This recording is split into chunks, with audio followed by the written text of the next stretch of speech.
Welcome to the People and Performance Podcast, offering tips and expert insights into the strategic capabilities, behaviors, and results needed to grow and sustain employee performance.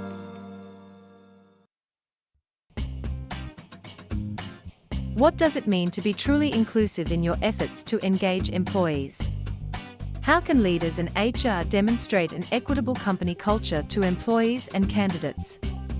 In this People and Performance episode, we hear from Michael Bach, Chair of the Board of Directors at the Canadian Centre for Diversity and Inclusion, about what's changed in organisations to improve DEI efforts and what's still needed.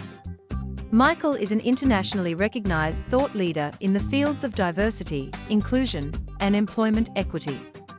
Listen to this conversation and discover powerful ways to help employers and HR practitioners encourage diversity, equity, and inclusion within the workplace.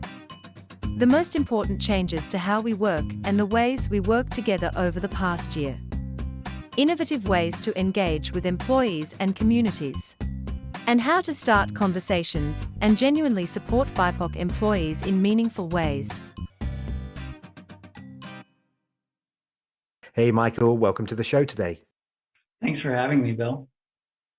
To start with, let's talk a little bit about, let's talk about your book, actually, because there are a lot of great learnings within the book. So I think that's probably a nice starting point for our listeners. Birds of all feathers. And in it, you talk a lot about DEI practitioners and the value that they can bring to an organization.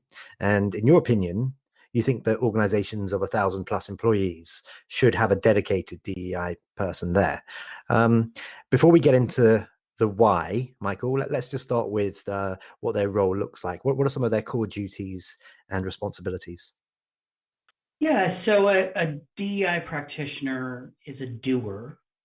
I should preface that by saying it really depends on the level of the DEI practitioner. So if they're a senior DEI practitioner, then they're more strategic.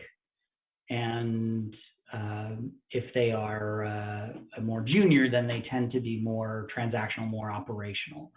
But that's really what they're there to do. They're there to think about the operations of an organization through a DEI lens, to ensure that at every sort of touch point, every point in the organization, that is a consideration, whether that's facilities or IT, communications and marketing, obviously HR. There's lots of different points where there should be a DEI lens applied, and that's really the job of the dedicated DEI person.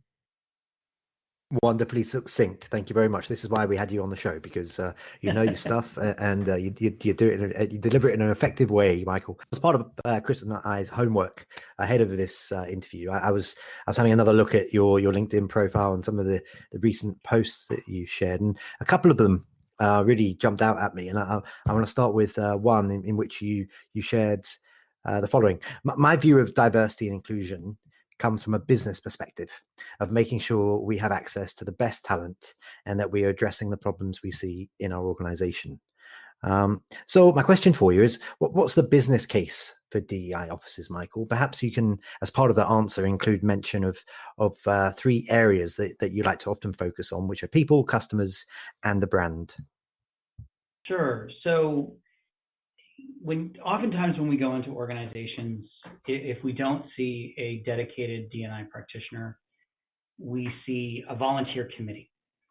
And that's great. It's a great place to start, particularly if you're a smaller organization. That's a great way to get things done.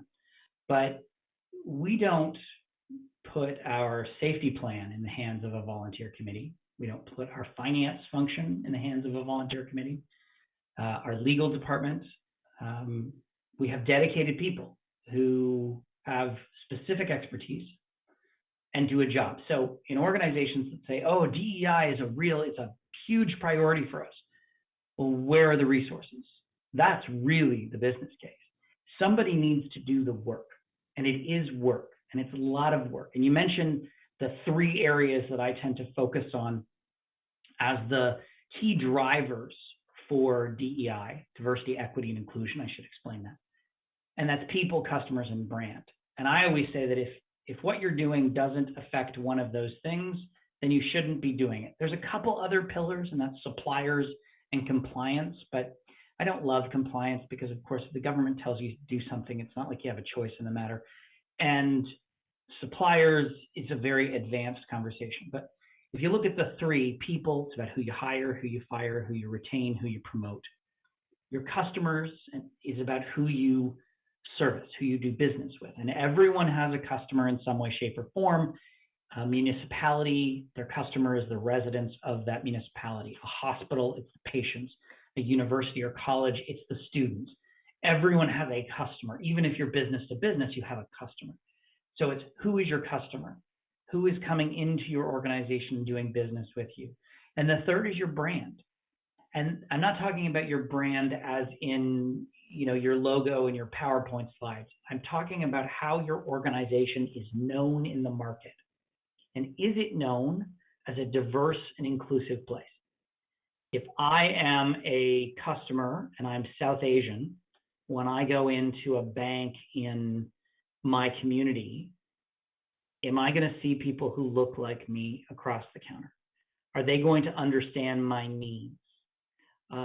There are a litany of things that go into that. And we as consumers, we as individuals, we look to these situations to feel like we're not alone, to feel like we're going to be understood, that we're not going to feel discriminated against, let alone just feel like we belong in that space. And so when you look at a DEI officer, their job is to look at those three pillars and ask a lot of really serious questions. Is our population, are our people diverse? Is our workplace inclusive? Do we see higher rates of turnover amongst certain groups? Do we see that we're not getting applications from certain groups? Then look at the customer. Who is our customer? Do we understand their needs? And then look at the brand, about how we're known in the market.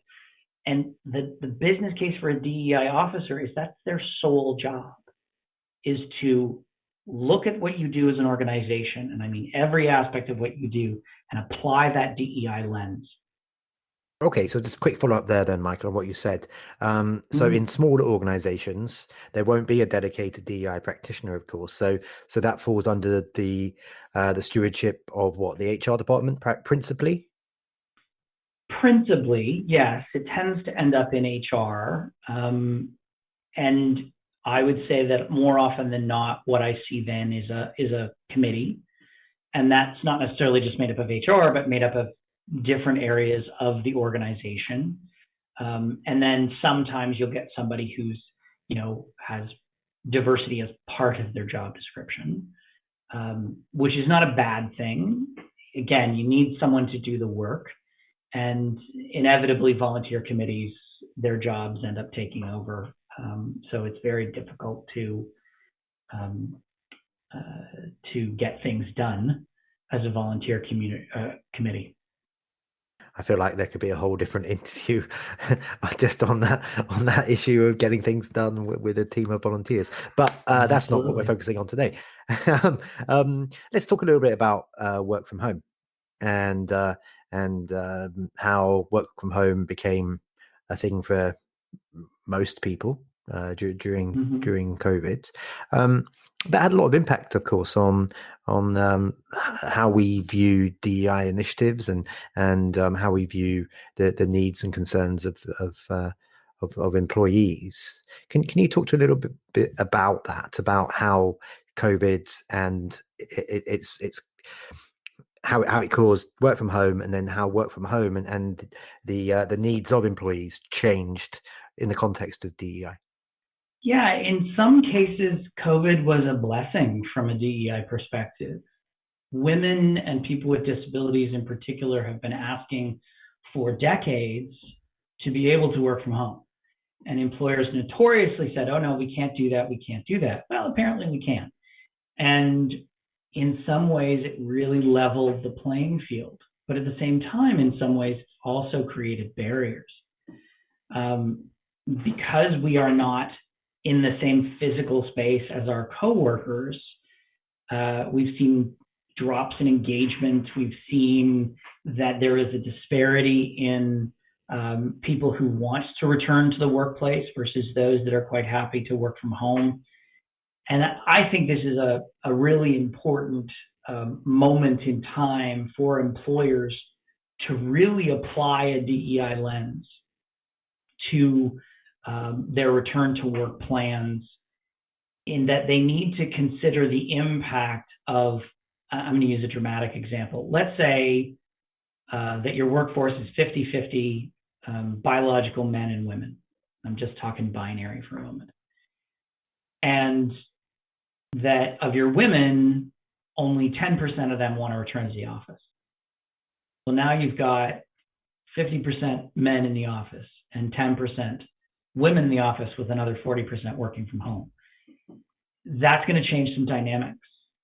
And it's going to mean that women are left out of those casual conversations where decisions get made, because so-and-so, Bob walks down the hall to John's office, and all of a sudden there's a new project going on that a whole group of people had no input into.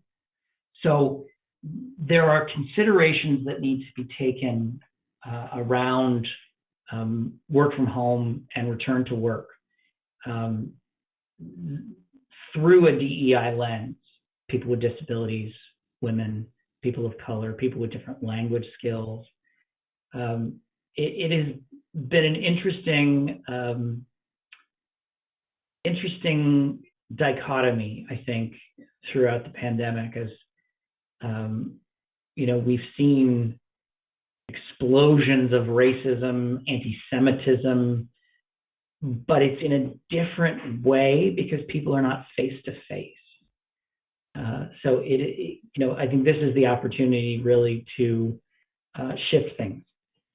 Quick follow up on that. Can we really get to know our colleagues and appreciate the differences between us all if we never get to spend any time together, Michael?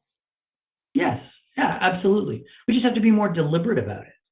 In a previous life, I had a team, one person in the UK and one person in Sydney, Australia. And I was frankly, I was in the hull of an airplane most of the time, but technically my home base was Toronto. And I had to be deliberate about getting to know my team. And that meant that we didn't start a call by jumping right into business. It meant that twice a year we got together in person and we spent a lot of time socializing to build those relationships up, so that when we were in opposite parts of the world, we could get on a call and we could get into business, and we respected one another. We knew each other. It's deliberate action, and it's harder for people to do because you're not reading body language necessarily. Sometimes people turn on their cameras, sometimes they don't. You've got backgrounds, you've got all sorts of cats jumping across desks. It's more difficult. Actually, I'm going to rephrase that. It's different. It's not that it's more difficult, it's just different. If you had answered that question without any mention of getting together, I may have been a bit dubious. But I take your point. If you can find opportunities at least a couple of times a year to get together and be present and really make a concerted effort to get to know your colleagues, then I'm sure that could actually work. Even if you can't, you can still get to know one another. It's like I worked for a very large multinational, and I had relationships with people that I never met in person. And we just, you have to be a bit personable and ask personal questions and get to know one another. It's just through deliberate action. I don't know why I'm being so cynical here, Michael. I mean, part of my job is relationship building without ever meeting a lot of these people. You and I haven't met in person yet, I don't think, right? And yet we've done. This is the second interview, yeah, right? We've done 2 interviews together, including this one. You've spoken at an event I've organised. We do need to correct that, however, and grab a coffee together at some point. Now then, I found a very juicy quote from you in another LinkedIn post that you shared recently. I love this one. So I was like, right, I've got to find a way to get this into the interview. Well, here it is. Just because you watch RuPaul's Drag Race does not make you an expert in the LGBTQ plus communities. So my question for you is, why do you believe it's important to be being open to learn in safe spaces? That's a very important term here, with a mindset that includes not being afraid to get the language incorrect.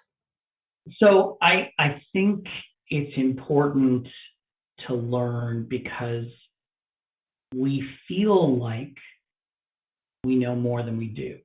And RuPaul's Drag Race is a perfect example. If you've never watched, and I'm a huge fan, incidentally, it is an eye into the world of the LGBTQ plus communities, into trans people, into gender, into all sorts of things. And so there are people out there who watch it and feel like they're gaining knowledge about the LGBTQ plus communities broadly. But in fact, they're getting to know a very narrow subset of the communities. And it's also reality television, which is not real at all. So I think it is important for people to be open to learning. And you're right, safe space is critically important. That when I walk into a learning opportunity, I'll be the first to say that, listen, I don't know everything. I'm a member of the LGBTQ plus communities, and I am not an expert in all LGBTQ plus experiences because I'm not trans, because I'm not two-spirit, because I'm not bisexual or a lesbian. So it's really important to be open to that learning, but it's also really important to not get tied up in language. And I'll give you an example. Personal pronouns. We're going through a real exploration around gender and identity, and there are people who identify as he, him, as I do. There are people that identify as she, her. There are people that identify as they, them. There are people that identify by other personal pronouns. And I have seen experiences where people stumble with pronouns. And I've stumbled with pronouns. And the trick of that is not to get hung up about it. It is not to be ignorant about it. It's, if you make a mistake, you apologize and correct yourself. And then work really hard not to make that mistake again. Again, this is deliberate action.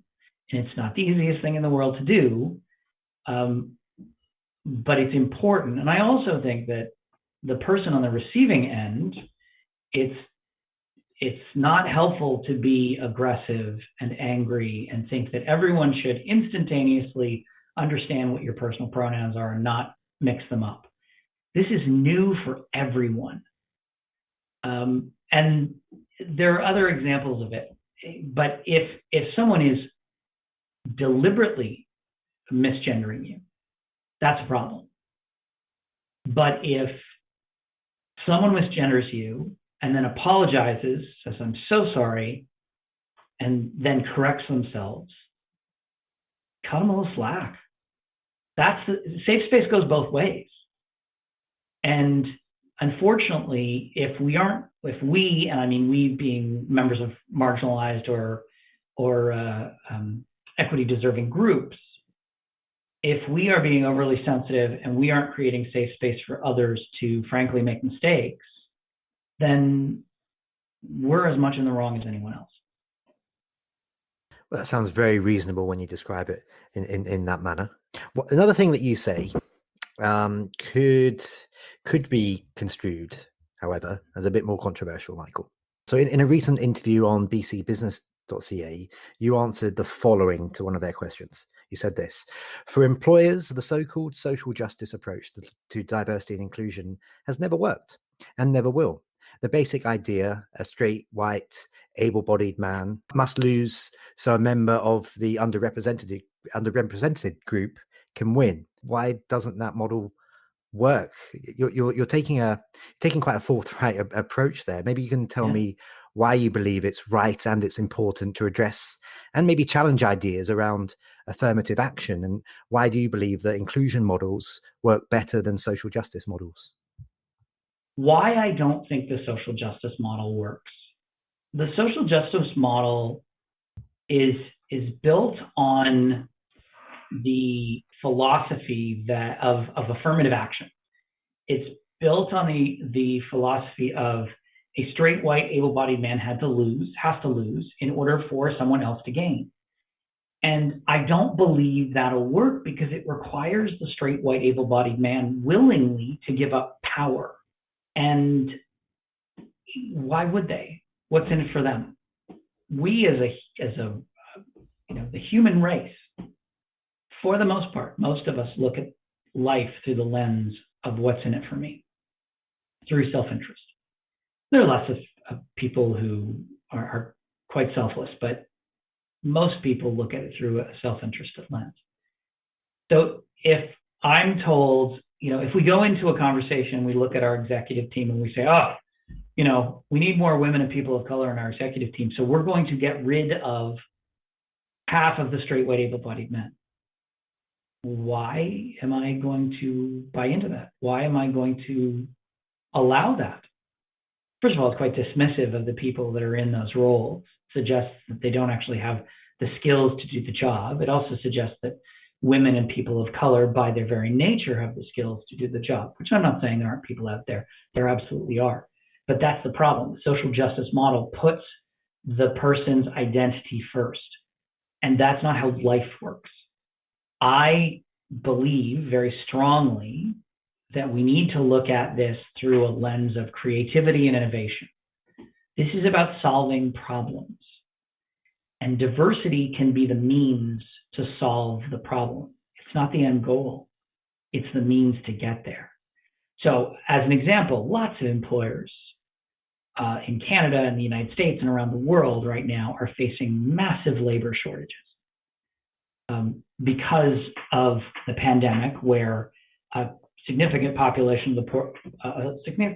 portion of the population decided to retire early, and a significant portion of the population, particularly those in low-skilled jobs, upskilled.